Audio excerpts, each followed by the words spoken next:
ગીર સોમનાથમાં વૃદ્ધા પર સિંહણે હુમલો કર્યો છે। કોડીનાના બોરવા ગામે ઘરની સોસાયટીમાં ઓસરીમાં સૂતેલા વૃદ્ધા પર સિંહણનો હુમલો જોવા મળ્યો। પુત્રીએ સિંહણ સામે બહાદુરી બતાવી હતી અને વૃદ્ધ માતાને બચાવી લીધી। પુત્રીના દીકરાના લગ્નમાં આવ્યા હતા તો તેની સાથે જ આજે ઘટના બની છે।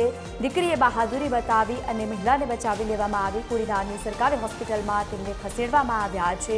વધુ સારવાર હેઠળ માનવ પર હુમલો કરનાર સિંહણને તાત્કાલિક પાંજરે પૂરવામાં આવે તેવી માંગ પણ કરવામાં આવી છે। વન વિભાગે હરકતમાં આવીને કામગીરી શરૂ કરી। મમ્મી છે ને મારા દીકરાના લગ્ન હતા એટલે લગ્નમાં આવ્યા હતા અમે બધી બાયણે હુતા હતા ને ઓશિતાની સિંહ સડી ગઈ ઓસરીમાં મારી મમ્મીને પગ પકડી લીધા। પછી અમે સિંહ નાખી ને એવા અમે ઊભા થઈ ગયા। ઊભા થઈને અમે બાવડા પકડી લીધા। સિંહ અમને ખેંચે ઓલી ત્યાં ને અમને એ ત્રણ ને ખેંચતી જતી।